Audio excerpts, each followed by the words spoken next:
The great hall of the Galactic Council fell silent. 500 alien leaders from across the stars watched as a single wounded soldier walked to the center. This was Kex Varan, once a proud warrior of the Vexarian Empire. Now he limped, his blue-gray skin marked with burn scars. Where his right arm should be, a simple metal replacement hung. His left eye was gone, covered by a black patch. The council president, a tall being with 6 limbs and golden skin, spoke first. "Soldier, you have requested this special hearing. The council recognizes your sacrifice in the recent conflict. Speak your truth." Kex Varan looked up at the massive curved walls where representatives from 1,000 worlds sat watching. His voice was rough but clear. "I come to warn you all about Earth." A murmur spread through the chamber. Earth, the small blue planet from the edge of the galaxy. The empty seat that had gathered dust for 300 years. For centuries we mocked the humans for their absence.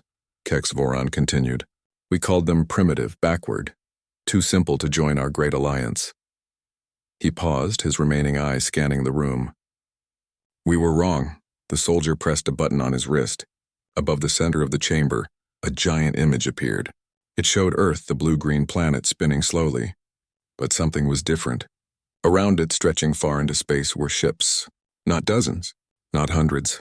Thousands of warships, their black hulls absorbing the light of Earth's sun, their weapons ports glowing with barely contained power. This image was taken 3 standard months ago, said Kex Varan. After the hive mind retreated from our space, the council president leaned forward. Impossible. No civilization could hide such a fleet. Our sensors would have detected them. That is what we believed, Kex Varan replied. We were wrong about that too. He touched his wrist again. The image changed to show a single human ship approaching an alien outpost near a red star. The ship was small, simple in design. This was our first real contact with humans. It happened 1 standard year ago at Proxima Centauri. We laughed at their small vessel. We treated them like children. The soldier's voice grew heavy. 3 days later, the hive mind attacked the core worlds. We thought we were doomed. The image changed again.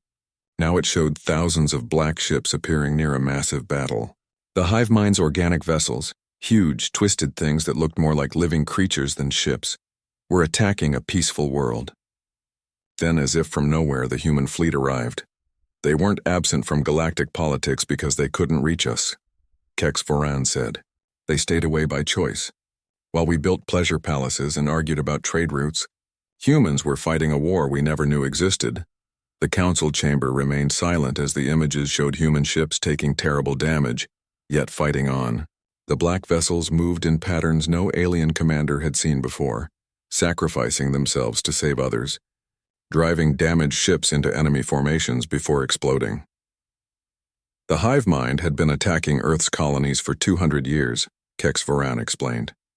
Humans fought alone, in secret, developing weapons and tactics we cannot understand. They didn't attend our meetings because they were too busy ensuring there would still be a galaxy left to govern. A council member stood up, a small green-skinned being with large eyes. Why would they hide this war from us? We could have helped. Kex Varan laughed, a harsh sound with no joy in it. Could you? The hive destroyed 3 human colony worlds before Earth even understood what they faced. When the hive finally attacked our worlds, how quickly did our mighty fleets fall? How many of our worlds burned before humans arrived? The green alien sat down slowly. I was there, Kex Varan continued. I commanded a defense squadron at Rigel. We were losing badly. Then human ships appeared. Their commander spoke to us. I remember his exact words, stand aside. We've done this before. The soldier touched his wrist again. A human face appeared on the screen. A man with dark skin, gray hair cut short, eyes that had seen too much death. This is Commander Rex of Earth's First Fleet. He saved my world with 10,000 warships that had never appeared on any sensor network. Kex Varan's voice grew quiet. When I asked him why Earth would save us after we had mocked them for so long, he said something I will never forget. The hive doesn't care about our differences. Either we all survive together, or we all die alone. The image changed to show a human woman with stern features and a uniform covered in symbols of rank. Admiral Sarah Chen, Earth's highest military leader. She told the emergency council meeting, "We didn't hide to deceive you. We hid to protect you. The hive hunts those who fight back hardest. For 2 centuries, we made sure they focused on us, not you. Kex Varan looked down at his missing arm. I fought beside humans in the final battles. I watched them die by the thousands to protect worlds they had never seen, to save people who had only shown them disrespect. The images now showed human soldiers in battle armor, fighting hand-to-hand against the insect-like hive warriors. The humans were smaller, physically weaker, but they fought with a fury that seemed impossible. They have a saying, Kex Varan said. Humans are not the strongest species or the fastest or the most advanced, but no one is better at war. I saw the truth of this with my own eyes. The council president spoke again. The hive mind is defeated. The war is over. Why bring this warning now? Kex Varan touched his wrist one final time. The image changed to show Earth again, but now the orbital shipyards were building more vessels, tens of thousands more. The war with the hive is over, yes. But humans do not think like us.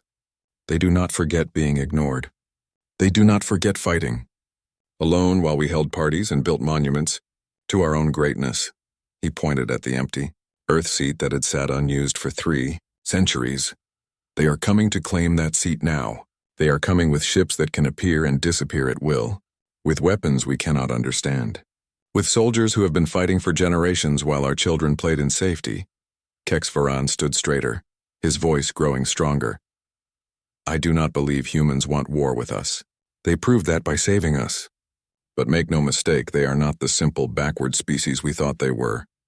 They are survivors. They are warriors. And they have watched us for centuries, learning our weaknesses, while we knew nothing of them. The soldier looked around the silent chamber one last time. Remember this truth. Earth missed every galaxy meeting, then parked warships numbering thousands in orbit. Not because they couldn't attend. His voice dropped to a whisper that somehow reached every corner of the vast hall. But because they were preparing. 1 year earlier, the Proxima Centauri outpost buzzed with excitement. For the first time in recorded history, a human ship had requested permission to dock. The station's viewing deck was packed with aliens of all kinds, pressing against the glass to see the approaching vessel. Is that it? Asked a tall Vexarian official, his blue-gray skin wrinkling in disappointment. That tiny thing? The human ship was small and plain compared to the sleek vessels of the Galactic powers. It had no decorative lights, no visible weapons, and looked almost primitive next to the other ships docked at the station. Station Commander Zex Loral nodded. Yes, that is the Earth vessel Handshake. A fitting name for a first contact mission, I suppose. 300 years they've had the ability to reach us, the Vexarians scoffed. And this is the best they can do? A spacefaring canoe? The docking procedure was simple and quick. When the airlock opened, 4 humans stepped onto the station. They wore simple blue uniforms with a patch showing Earth, a blue and green circle on their shoulders. Jin Ha, a man with East Asian features and calm eyes, stepped forward first. He bowed slightly to the welcoming committee. Greetings from Earth, I am diplomat Jin Ha representing the United Earth Government. We come in peace and friendship. Behind him stood Ha Rin, a woman with short black hair and alert eyes that seemed to take in everything at once. A small device behind her ear glowed softly, a neural interface that helped her analyze alien speech patterns and body language. To Jin Ha's left stood Quan, a broad-shouldered man whose hands never strayed far from his sides. Though he wore no visible weapons, his stance made it clear he was security. His eyes constantly scanned the room, missing nothing. The 4th human was Jake Morrison, a tall man with light brown skin and a friendly smile that didn't quite reach his eyes. Military Attaché Jake Morrison, he introduced himself. Thank you for the warm welcome. Station Commander Zex Loral performed the formal greetings, but many in the welcoming party couldn't hide their disappointment. These humans looked so ordinary. After centuries of mystery, many had expected something more impressive. We have prepared quarters for your stay, Zex Loral said. Tonight there will be a reception to introduce you to representatives from various worlds. Many are curious about Earth, Jin Ha nodded. We look forward to it. Earth is eager to finally join the galactic community. As the humans were led away, whispers followed them. Why now? After 300 years of silence? Look at their ship. They're barely space-capable. Probably need our help with something. Resources, maybe. Did you see their primitive neural tech? At least a century behind ours. None of the aliens noticed how carefully Harin was recording every word, or how Kwan's eyes mapped every security checkpoint, or how Jake Morrison studied their ship designs with practiced ease. That evening, the reception hall glittered with light. Representatives from 20 major species mingled, drinking exotic beverages and sampling foods from across the galaxy. The humans had been given special clothing for the event, flowing robes in the current galactic fashion. A fifth human had joined them, Lisa Park, a woman with a warm smile and gentle manner. She moved through the crowd with ease, chatting with various aliens, asking simple questions about their worlds and customs. Earth has been so isolated, she would say. We have so much to learn from you all. The aliens found her charming, if simple. They explained basic concepts to her as one might to a child, not noticing how her eyes never missed a detail, how her questions always led to more revealing answers. Across the room, Jinha was speaking with the Vexarian ambassador, a high-ranking official named Dex Voran. 3 centuries, the ambassador was saying, swirling a glowing drink in his hand. Your people have had faster-than-light capability for 300 years, yet you never attended a single galactic congress. Why? Jinha smiled politely. Earth had internal matters to resolve. We wanted to approach the galactic community as a unified planet. Internal matters? For 3 centuries? The ambassador laughed. While you were sorting out your internal matters, the rest of us built the greatest civilization in history. We mapped the galaxy. We created art and technology you cannot imagine. Impressive achievements, Jinha agreed calmly. Your ship, it uses basic fusion drive technology, does it not? We developed quantum fold drives a century ago. Yes, our ship is adequate for our needs. The ambassador leaned closer. Let me be direct, human. If Earth wishes to join the galactic community now, you must understand your place in it. You will be welcomed, of course, but as junior members. There is much you must learn before you can contribute meaningfully. Jinha's expression never changed. We understand completely. Nearby, Jake Morrison was speaking with a group of military officials from various worlds. They were explaining their recent war games and training exercises. Of course, humans would be welcome to observe our next exercises, a reptilian commander said kindly. It might help you develop your own space defense forces. Morrison smiled. That's very generous. We're just a small planet. Not much to defend, really. Still, basic security is important, the commander insisted. The galaxy isn't always safe. There are pirates, rogue states, and have there been any major conflicts? Morrison asked. Any real wars? The aliens looked at each other. Nothing significant in over a century, one said proudly. Minor border disputes mostly. The galactic peace has held firm? Morrison nodded. How fortunate. Later that night, the humans gathered in their quarters. Lisa Park activated a device that scrambled any listening technology. Only then did they speak freely. They think we're children, Lisa reported, her gentle manner gone, replaced by sharp intelligence. Backward primitive children. Harin nodded, removing her neural interface. Their security is focused outward, not inward. Station defenses are minimal. They haven't fought a real war in generations.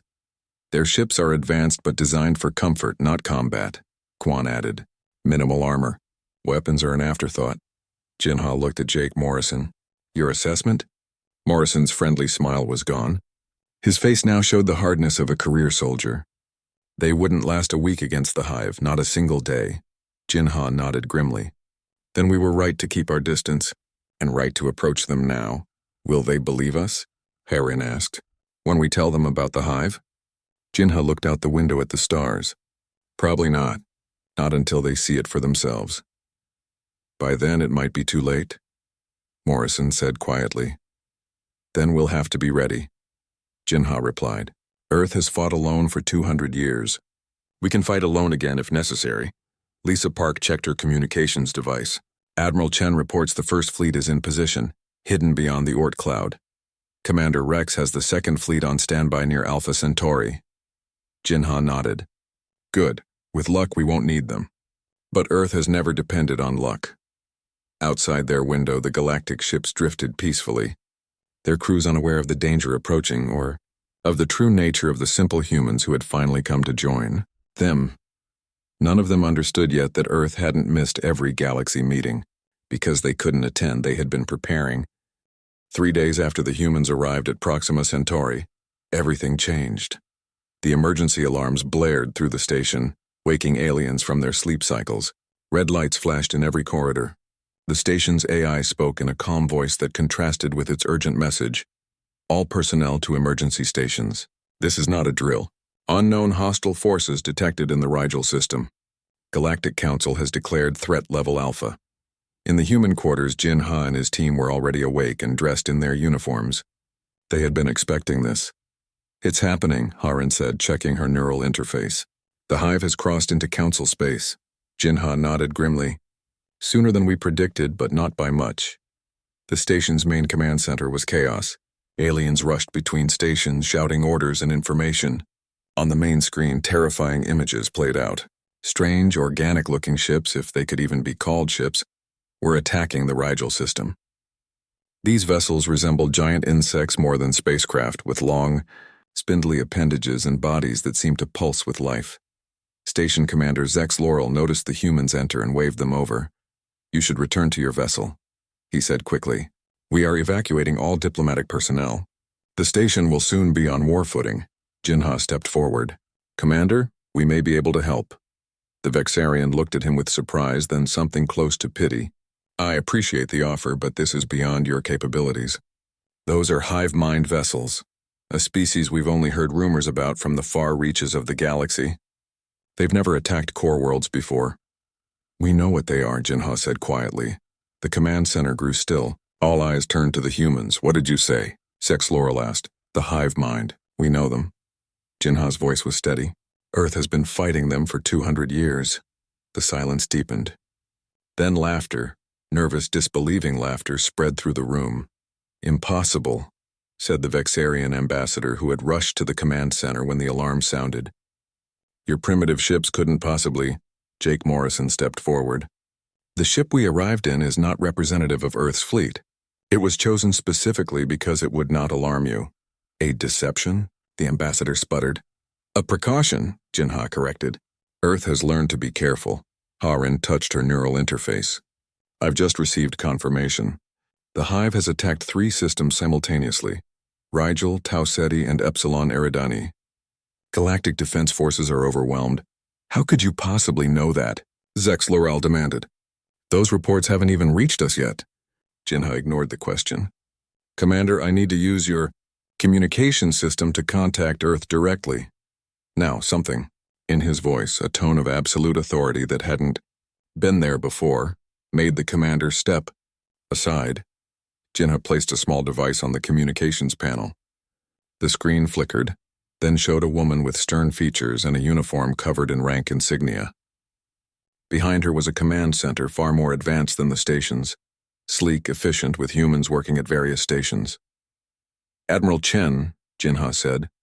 The hive has made its move, the woman nodded. We're tracking them. First Fleet is already responding to Rigel. Second Fleet is moving to Tau Ceti. Third Fleet will reach Epsilon Eridani within the hour. The aliens in the command center stared in confusion. What fleets? The ambassador demanded. Earth has no fleets. Admiral Sarah Chen's eyes shifted to look at the aliens. We have kept our military capabilities private. That ends today. The hive has forced our hand. She turned back to Jinha. The Galactic Council is in emergency session. They need to understand what they're facing. Commander Rex will arrive at Rigel first. He'll provide a demonstration. Jinha nodded. Understood, Admiral. The screen changed to show the Rigel system. The hive ships, hundreds of them, were attacking the planets. The local defense forces were being destroyed quickly. Then suddenly space itself seemed to tear open.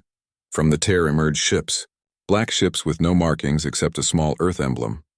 Not 1 or 2 ships, not even a dozen. Hundreds, then thousands of warships poured into the system, their formation perfect, their movements coordinated with impossible precision. By the stars, whispered Zex Laurel. Where did they come from? Fold space technology, Morrison explained. But more advanced than yours. We don't just bend space, we cut through it. On the screen, a human face appeared, a man with dark skin, gray hair cut short, and eyes that had seen too much death. This is Commander Rex of Earth's First Fleet to all Rigel forces. Stand aside. We've done this before. The Earth ships moved with deadly purpose toward the hive vessels. The aliens watched in shock as the human warships took terrible damage without retreating. When a human ship was too damaged to continue, it would drive itself directly into the largest nearby hive vessel and explode. "They're sacrificing themselves," gasped an alien officer. "No," Morrison corrected. "They're winning." Within an hour, the battle at Rigel was over. The hive vessels were destroyed or retreating. Similar reports came in from Tau Ceti and Epsilon Eridani. The human fleets had engaged the enemy and won decisive victories. The Galactic Council called an emergency meeting. Jinha and Admiral Chen, now present via hologram, stood before representatives from 1,000 worlds. "For 2 centuries, Admiral Chen explained, the hive mind has been attacking human colonies on the edge of explored space. We lost 3 worlds before we even understood what we were fighting. Millions died." The council chamber was silent. "We tried to contact the Galactic Council then," she continued, "but our messages were ignored.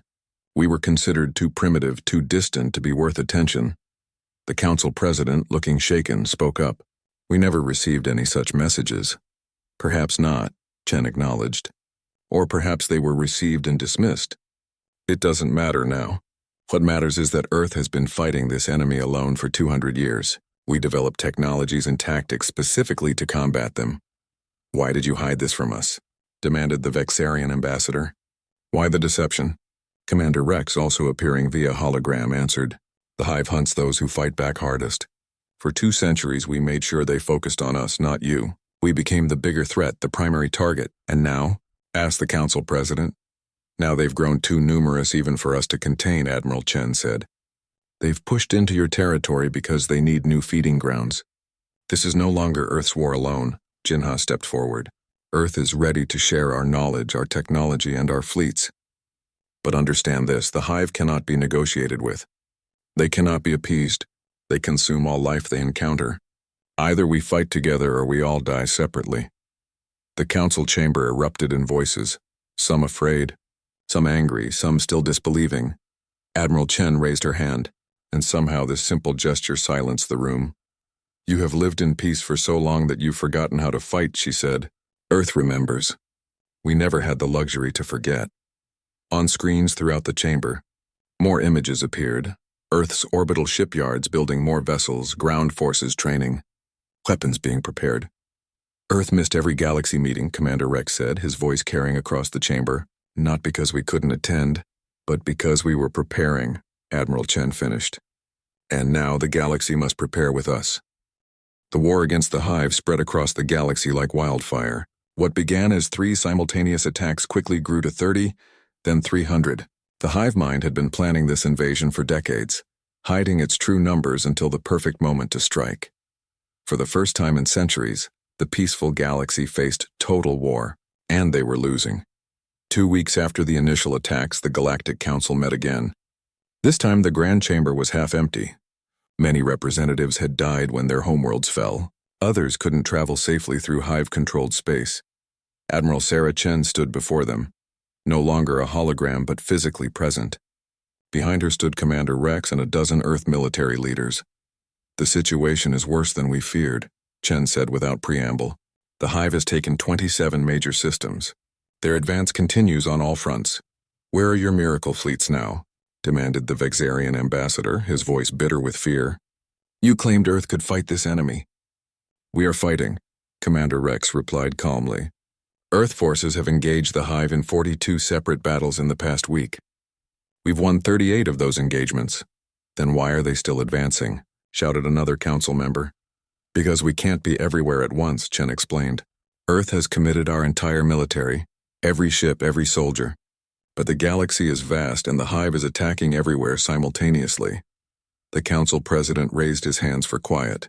"What do you propose, Admiral?" Chen's face was grim. "We need to combine our forces. Earth will provide the weapons, the tactics, and the leadership. The council worlds must provide ships and troops." "You expect us to put our forces under human command?" The Vexarian ambassador looked outraged. "Yes," Chen said simply. "Your forces are brave but untested. Your ships are advanced but not designed for this kind of warfare. Your commanders have never faced an enemy like the hive." Before the ambassador could object further, the doors to the council chamber burst open. A bloodied Vexarian soldier stumbled in, Kex Varan, though few recognized him yet. His uniform was torn, his right arm hanging useless at his side. Rigel has fallen, he gasped. The second wave. Too many. Our forces were overrun. The chamber erupted in panic. The Rigel system had been retaken by Earth's first fleet just days ago. If it had fallen again, silence. Commander Rex's voice cut through the chaos. He turned to the wounded soldier. Report, soldier. What happened? Kex Varan straightened as best he could. The Hive returned with 3 times the forces. Our defense fleet engaged them according to standard protocol. We were winning. And then they changed. Changed how? Rex asked, though his face suggested he already knew. The Hive ships adapted. Our weapons became less effective with each volley. They learned from each hit, each destroyed ship. Within hours, our weapons barely damaged them. Rex nodded grimly. They evolved during battle. It's why standard tactics fail against them. Admiral Chen stepped forward. This is why we need unified command. Earth has developed weapons and tactics that constantly change, that the Hive cannot adapt to. But we need your ships, your people.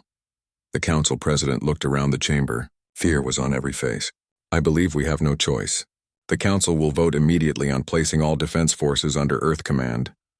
The vote was quick and nearly unanimous. Only the Vexarian ambassador abstained. I hope you understand what you're asking, he said to Chen.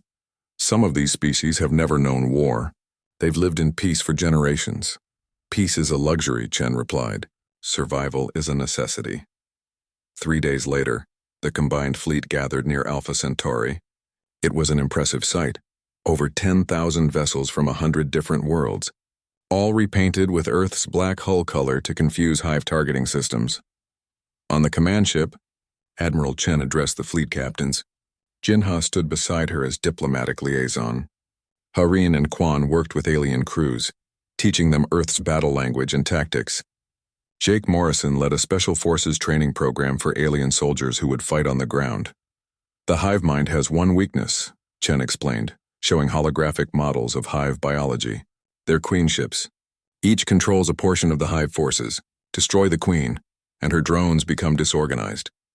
Our intelligence suggests the Hive is gathering its forces for a push toward the galactic core, Rex continued. They want to take the most populated worlds all at once. We're going to let them think they can. The plan was daring.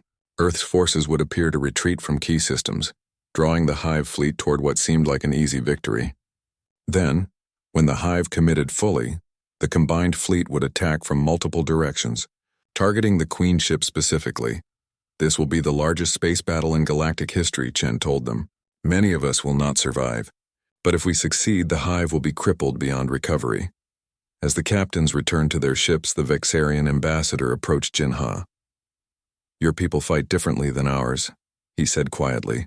You accept casualties that would be unthinkable to us. Jinha nodded. Earth learned long ago that sometimes victory requires sacrifice. Is that why you hid from us for so long? Because you knew we wouldn't understand your ways? Partly, Jinha admitted. But mostly because we knew that once the galaxy saw our true nature, everything would change. There's no going back from this moment. The battle began 3 days later. As predicted, the Hive committed its forces to an all-out assault on the galactic core. Their vast fleet, tens of thousands of organic ships, moved toward the seemingly defenseless center of galactic civilization. Then Earth sprung the trap. The combined fleet appeared from fold space all around the Hive armada. The battle was unlike anything the galaxy had ever seen. Earth ships led each attack group, taking the heaviest fire while showing alien crews how to fight effectively against the Hive. On the front lines, Lisa Park commanded a mixed squadron of Earth and alien vessels. Her calm voice guided them through maneuvers that seemed suicidal but somehow worked. Pattern Omega-3, she ordered. Focus fire on target points only. Remember, they adapt to sustained damage in one area. Her ships danced through Hive formations, striking quickly, then repositioning before the Hive could adapt. Elsewhere, Quan led a boarding party onto a smaller Queen ship. His team, a mix of humans and aliens, fought room by room through the organic vessel. The aliens watched in awe as the humans engaged the insect-like Hive warriors in close combat, fighting with a ferocity that matched the Hive's own. Don't hesitate, Quan shouted as they pushed toward the Queen's chamber. They feel no pain, no fear. Neither can we. The battle raged for days. Ships on both sides fell by the thousands.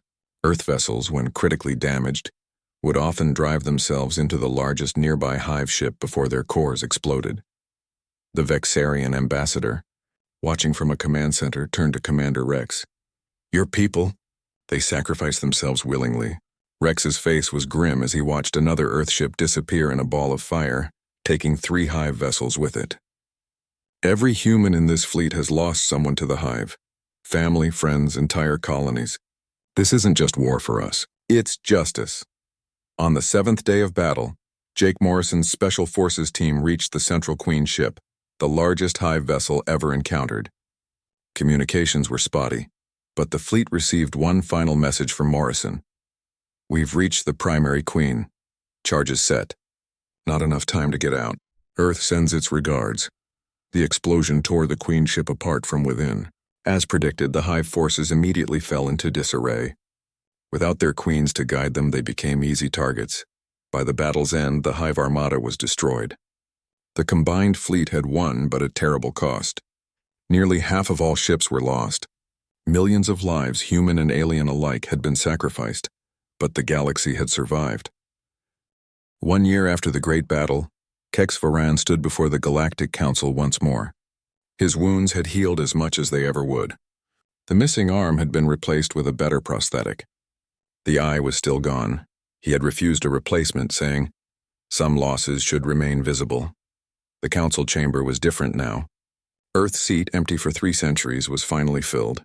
Admiral Sarah Chen sat there, representing her planet with quiet dignity. Around the chamber, many faces were new, replacements for those who had not survived the war. "The final Hive Queen has been confirmed destroyed," Kex Varan reported. "The remaining drone ships have been neutralized. After a year of fighting, the war is truly over." A cheer went up from the council members. It was a sound of pure relief, the kind that can only come after great suffering.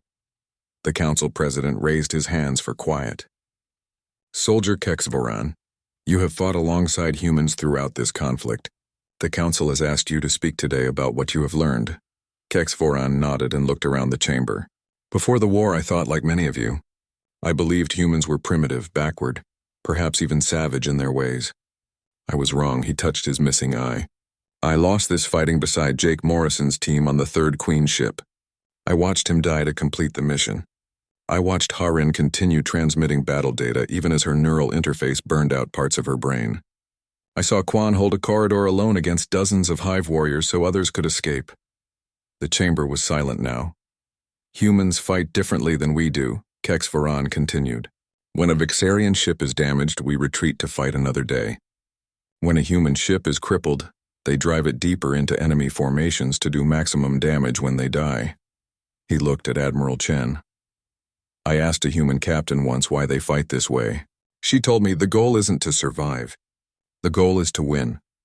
Kex Varan walked to the center of the chamber where a holographic display activated. It showed Earth, but not the peaceful blue planet from before the war. Now Earth was surrounded by shipyards and defense platforms. New vessels were under construction, thousands of them. "The war is over," he said, "but Earth continues to build. Some among you have asked why. Some have even suggested it threatens the peace." Murmurs spread through the chamber. The Vexarian ambassador, one of the few original council members to survive the war, spoke up. "It is a fair question, Admiral Chen. Why does Earth continue its military buildup when the threat is gone?" Chen stood from Earth's seat. "The hive is defeated but not extinct. Their homeworld remains undiscovered, and they are not the only threat in a vast universe. So Earth prepares for more war?" the ambassador asked. "Earth prepares for survival," Chen corrected. "As we always have," Kex Varan nodded. "This is what I came to tell you today, what I learned fighting alongside humans. They are not like us, not in ways that matter most." He pointed to the image of Earth and its growing fleet. "For centuries we built pleasure palaces while they built warships. We debated trade policies while they buried their dead. We celebrated 300 years of peace while they fought a war we never knew existed." The soldier's voice grew stronger. "Some of you fear them now. You see their ships, their weapons, their willingness to die for victory, and it frightens you. Good. A healthy fear of human military power is wise. Admiral Chen raised an eyebrow but said nothing. But remember this, Kexvaran continued. When the hive came, humans could have retreated to their corner of the galaxy. They had the technology to hide, to protect only themselves. Instead, they fought for all of us, for worlds that had ignored them, mocked them, dismissed them as primitive. He looked around the chamber, meeting the eyes of each council member. Jinha died protecting the Rigel evacuation fleet. Heron's mind was damaged beyond repair, creating the battle network that allowed our ships to coordinate. Lisa Park's entire squadron was lost defending Tau Ceti. These were not their worlds. These were not their people. But they fought as if they were. The council chamber remained silent. I have seen the heart of humanity, Kexvaran said. It is fierce, yes. Terrifying in battle, yes. But it is also loyal beyond reason. Protective beyond sense. They fight hardest not for themselves but for others. He turned to Admiral Chen. Is that not true, Admiral? Chen stood again. Humanity learned long ago that we are stronger together than apart. Our history is full of wars against ourselves, wars that nearly destroyed us. We vowed never again. When we finally reached the stars, we carried that lesson with us. She looked around the chamber. Yes, we build ships. Yes, we train soldiers. Yes, we prepare for war. But not because we want it, because we know the cost of being unprepared. Kexvaran nodded. This is the truth I learned fighting beside humans. They are the most dangerous species in the galaxy, precisely because they do not fight for glory or conquest. They fight for survival, not just their own, but for all they consider under their protection. He gestured to the Earth fleet displayed above them. Do not fear these ships. Be grateful they exist. Be grateful Earth stands with us, not against us. The council president spoke. What would you have us do, soldier? Learn from them, Kexvaran said simply. Learn to prepare without becoming paranoid. Learn to fight without loving war. Learn to sacrifice without losing your soul. He looked at the Earth seat where Admiral Chen sat once more. And never forget what happened here. Never forget that Earth missed every galaxy meeting for 3 centuries. Not because they couldn't attend, but because they were preparing. Preparing for a threat we didn't even know existed. Preparing to save us all. The council chamber was quiet for a long moment. Then one by one the representatives stood. It began with those who had fought alongside humans, the survivors who had seen Earth sacrifice firsthand. Then others joined, until the entire council was on its feet. It wasn't applause. It wasn't cheering. It was something deeper, a silent acknowledgement of debt that could never be repaid. Admiral Chen stood as well, bowing her head slightly to acknowledge their respect. Later, as the council session ended, Kexvaran approached Chen. Was it worth it? He asked quietly. All the lives lost? Morrison, Jinha, all the others? Chen looked out the window at the stars. Ask me again in 100 years when children across the galaxy sleep safely in their beds. And the fleet? Kexvaran nodded toward the image of Earth's growing armada. Will it ever stop growing? No, Chen said honestly. Because the universe never stops being dangerous. She turned to face him fully.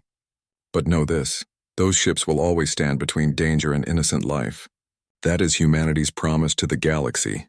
Kexvaran nodded slowly. I believe you.